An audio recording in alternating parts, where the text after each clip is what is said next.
I genuinely believe that we owe Meghan an apology. Because even if she's a horrible person, even if she's a spawn of Satan, even if she's a complete narcissist, as far as I can see, she hasn't done anything as bad as Andrew. True that. And you covered all of his dirt. And the only reason his dirt came out is because the Epstein files came out, which is something that was out of the royal family's control because of how big of a horrendous criminal ring it was and how it affected many people from many different countries, of many different celebrity statuses, right? And so now that that is out of your hands, he is being exposed. But if it wasn't for this coming out, you would have never said nothing to him. You would have never sold him down the river the way you did with Meghan.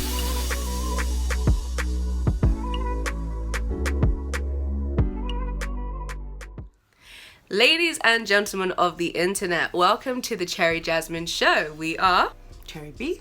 And I am Xavia Jazmine. We are sister-in-laws and friends, and we talk about everything under the sun. And today we'd like to open up the discussion to you. So, what are we talking about today, Cherry B?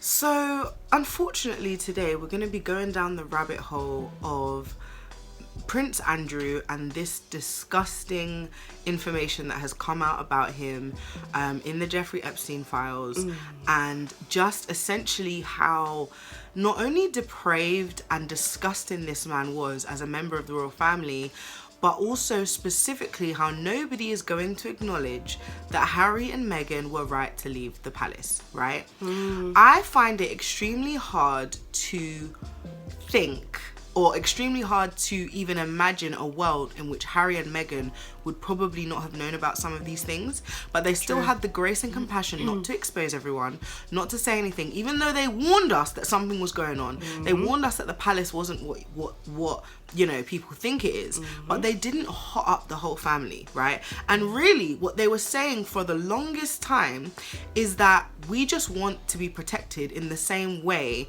that everyone else is protected. We just don't want the media coming after us, continuously slandering us, specifically Meghan, continuously slandering Meghan's name, continuously slandering everything about what is said, what she says, what she does. Like, I literally watched a video the other day where someone was like, oh, we saw Meghan's mask slip, and all she was doing was answering a question. And I have to say, specifically in the UK, they have trashed this woman consistently. And for seemingly no reason. Now, I'm not going to say that I don't know this woman personally, so she could, for all I know, be a complete narcissist and a complete monster. But just going based on the evidence of what I have seen, to me, it doesn't seem that way. And I say this because for a long time, like when Meghan and Harry first got married, I was going to say they first got saved. Anyway, that would be great. When Meghan and Harry first got married, everybody seemed like they were really happy. But a short time afterwards, there started being all these rumors, all these things in the press where they were continuously talking about Meghan as though she was some kind of terrible person. And this went on for years before they left, right? Even got almost, I would say, worse when they had kids, because they were really cussing out how their son looked and everything. Kids, calling the kids monkeys, everything, right? Horrible. And so this went on for a really long time, to the point where Meghan was suicidal. She said she was suicidal, and there was even an interview done where she was very emotional and she said that she wasn't okay. And basically, at that point, Harry later on says that was the point where he was like, I need to do something about this, right? Because he saw his mother die at the hands of these people and was like, this isn't going to happen to my wife, right? But to be honest, and I have to say, the more people started to hate this woman, the more I started actually being confused, because at first I was like, oh, I guess she's a horrible person. I guess she's just a demon, right? I guess she is just the spawn of Satan, and she has just done nothing but be a complete horrible person. But the more I started to dig into it, the more I was like, actually, it doesn't seem like she's actually done anything that I can see of. And when I would try and find out what she had done, I saw nothing. So this is what gets me, and I'm just cutting straight to the point. This Andrew guy, Andrew Mountbatten Windsor, whatever your name is, right? This man is not only a womanizer, is not only possibly a trafficker, very possibly an SAer, can't say the word, right? But possibly a right? And I'm saying, because we can't say the proper words on YouTube. YouTube is very sensitive. This man has been absolutely disgusting. And before all of this came out, there were multiple people over the years that had come out and done other interviews saying that this man was a horrible man, even though they didn't know all of his personal business, but just saying that he was a horrible person. He was a tyrant, essentially, right? There was specifically an interview where a security guard talked about how horrible of a person he was. Paul, what was your role and your duties when you were working at Buckingham Palace? So I was based with the Royal Protection Command from 1998 to 2004, and my role was to provide armed protection to the Queen, Prince Philip and Prince Andrew when in residence at Buckingham Palace, and to oversee guests coming in and out, obviously following correct security procedures.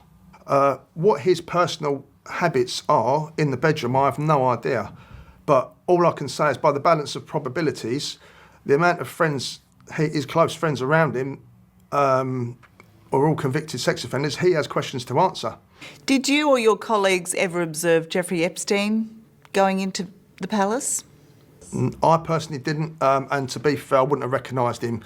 I wouldn't have recognised him back then. It was only because of who Ghislaine Maxwell was at the time that I made a note and remembered her. So it's possible that Epstein could have visited the palace, but I certainly didn't see him when I was there. Did any of your colleagues travel with Prince Andrew to New York when he visited Jeffrey Epstein? Not the colleagues I worked with, but his protection officers would have gone with him. And basically, because he's a senior member of the royal household, that trip would have been planned from an office within the Royal Protection Department. They would have contacted the state police or whoever runs protection in New York and given them the Prince's details of where he was staying, his travel arrangements, for the purpose of the Americans checking out the address to make sure it wasn't owned by Russians or anything like that. Well, obviously it would have come back that it was owned by Jeffrey Epstein, who was a convicted felon. And even though Prince Andrew knew this, and he would have been made aware of this by the protection team and probably the royal household, he still went against advice and visited Epstein for 3 days. My issue is that once Epstein's premises and the fact that Epstein was a convicted felon was flagged up through the American side to our side, then surely they would have told Prince Andrew this, and they probably would have told the household. But Prince Andrew, being Prince Andrew, obviously clearly ignores advice and has gone to visit a convicted felon on his own back. No normal person, no reasonable person would visit a convicted sex offender, especially for 3 days. And so I find it interesting that this man's dirty, disgusting behaviour could be covered up, completely concealed for years. He could bring women into the palace, allegedly. He could potentially maybe even use national funds to help Epstein, allegedly and possibly, right? But you couldn't stop Meghan from getting slated in the press.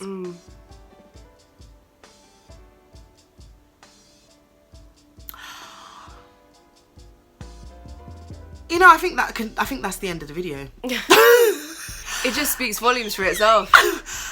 Yeah. And honestly, I know that the press is still going to hate her. I know that there's still going to be racist people. Because the thing is, and that's exactly how it's coming across, because at first, especially when they were getting married, like I said, when they had their first kid, when they were still officially within the royal family, we could understand that maybe so many people were seeing the dark side of her and she's doing so many crazy things behind the scenes and she's just letting us down as a monarch of England.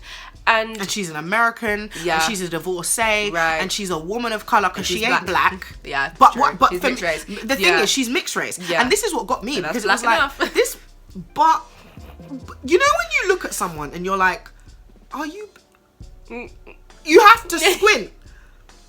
Like, at least you got braids. Meghan don't even look like she's black like that. Do you know what I'm saying? Yeah. So in my head, I was like, is this woman even that black to be getting this But Right. what I've realised, and But even when they went into the shadows, even when they had their big breakup with the royal family and they've gone to live their lives, we're still hearing things about her. It's like, you have Why? nothing to do with her anymore. And Why you is know- she in your mouth? And you know what got me? When they went silent for a whole Metaphorically year. speaking.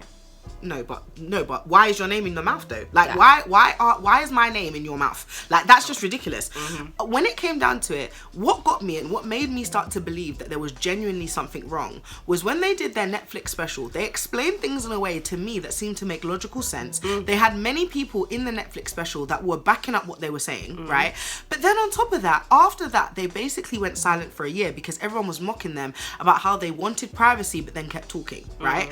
And so they went silent for a year. They said nothing, came off social media, everything. As soon as Meghan came back and was like, oh, I'm coming back with a cooking show, whatever it was, people immediately jumped on it and started slating her again. Yeah. And it was like, okay, this is more than just Meghan being Right. crazy or doing something crazy. Yeah. This is you just hate this woman, Exactly. right? Because at that point, these people are your family. This is still your son/grandson's wife. And him, actually, because you're slating them together, really. You're taking them both down together. Why then, royal family, can't you go, you know what? We've said our piece about her and how terrible she is and how she's ruined our family.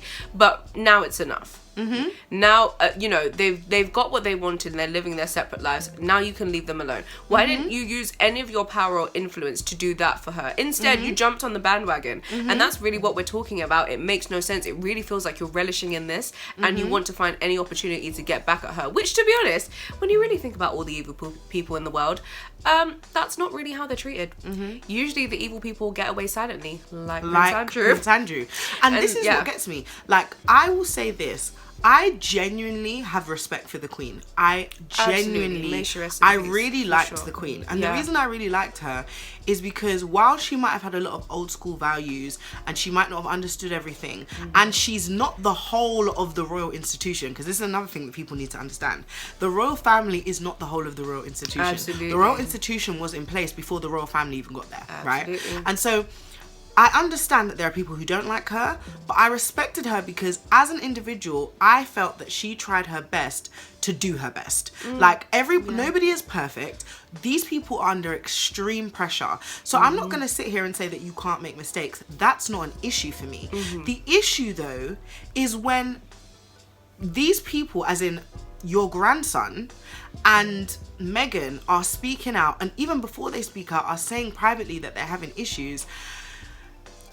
These things needed to be dealt with better. And when it came down to it, it feels like, especially now, the only reason that they could, or should I say the only way that they could actually do anything was to speak out, was to say, because how else would they have just left without saying anything? Exactly. It's not like they could have done that. And so all I'm saying is, I genuinely believe that we owe Meghan an apology. Because even if she's a horrible person, even if she's a spawn of Satan, even if she's a complete narcissist, as far as I can see, she hasn't done anything as bad as Andrew.